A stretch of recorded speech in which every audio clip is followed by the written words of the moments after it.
स्वागत है आप सभी लोगों का आज के हमारे इस ब्लॉग वीडियो में। गाइज आज हम आप लोगों से बात करने वाले हैं आज से 400 साल पहले यानी कि 1628 की बात। आप जरा कल्पना कीजिए कि उस टाइम पर कैसी कैसी टेक्नोलॉजी रही होंगी। आप सोच भी नहीं सकते हो क्योंकि उस टाइम पर जो थे वो सिर्फ घोड़े गाड़ी हुआ करते थे और ऐसे मिट्टी के बर्तन हुआ करते थे जिसमें लोग भोजन पकाते थे और खाते थे। और भाई ये भी नहीं था कि इतने तरह के मतलब ऐसे कोई सब्जियां होती थी, फल होते थे। काफ़ी उस टाइम फलों और सब्जियों की नस्ल भी कम थी। भाई उस टाइम पर ना रिक्शा था, ना साइकिल थी, ना कोई ऐसी लकड़ी के, सिर्फ वो क्या होते थे कि रथ होते थे उस टाइम पर, बस वही था और कुछ नहीं था। ना गाड़ियाँ थी, ना मोटर गाड़ी थी। यहाँ तक कि ये भी था कि ना खाना को ठंड करने के लिए कोई ऐसा साधन था, ना पानी को ठंड करने के लिए कोई साधन था। भाई जैसा होता था वैसा लोग खाते थे और अपने पेट भर लेते थे। लेकिन अब सोचने वाली बात ये है कि उस टाइम पर जो शाहजहाँ की नवाबजादी में मतलब नवाबशाही में जो उन लोगों को खातिरदारी होती थी उसमें भाई ठंडे पानी और ठंडे बियर, ठंडे शराब कहाँ से लाए जाती थी। भाई उस टाइम पर बर्फ़ होती थी, बर्फ़ जो उसमें डालकर जैसे आज हम लोग पीते हैं उस टाइम पर लोग पीते थे। आप सोच लो कि ऐसा कैसे लोग कर लेते थे। भाई सोचने वाली बात है। अब ये बात हज़म तो नहीं होती होगी आपको कि जब ये सब था ही नहीं तो हुआ कैसे? लेकिन मैं आपको बता दूँ कि उन लोगों की जो नवाबी होती थी उसमें भाई वो लोग बर्फ़ मँगाते थे कहाँ से?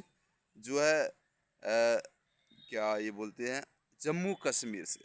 भाई जम्मू कश्मीर से उत्तर प्रदेश में शाहजहाँ राज करता था। 1628 में उसने अपना साम्राज्य बनाया, वहीं से राज स्टार्ट किया। लेकिन जो मुगल शासक शाहजहाँ था उनके दरबार में जितने भी मतलब मेहमान आते थे दूर दूर से उससे मिलने के लिए, और कई सारे ऐसे नवाब आते थे पूरे भारत से चलकर, उसके बेटे से लेके उस तक। भाई लोग ठंडी पानी पीते थे और ठंडे शराब भी पीते थे। लेकिन जो बर्फ़ होती थी वो मंगाई जाती थी जम्मू और कश्मीर से। लेकिन अब सोचने वाली बात ये है कि उस टाइम पर कोई ऐसा साधन नहीं था कि जो लाया जा सके जल्द से वहाँ से बर्फ़। और भाई ऐसी नहीं है कि घोड़े गाड़ी से लाने में उन लोगों को टाइम ना लगे, उससे भी टाइम लगता था। घोड़ा गाड़ी कितना भी जल्दी चलता था तो 3 दिन 2 दिन आराम से लग जाता था। लेकिन फिर भी भाई अब खुद ही सोचो कि ऐसा कैसे हो सकता है कि ये लोग इतने ठंडे ठंडे कैसे पीते थे। अब भाई मैं आपको बता दूं कि उस टाइम पर जो है घोड़े गाड़ी से ही लाया जाता था। लेकिन जो जानवर होते हैं ना, जानवर, उन्हें मारा जाता था, उनके खाल को उधेड़ा जाता था बाल सहित।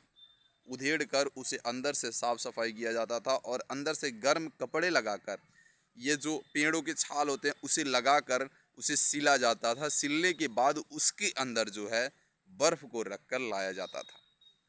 लेकिन ऐसा भी अक्सर काफ़ी होता था कि काफ़ी ज़्यादा बर्फ़ रास्ते में ही पिघल जाते थे। लेकिन कुछ ही ऐसे बर्फ़ होते थे जो इनके नवाबशाही में लाते थे।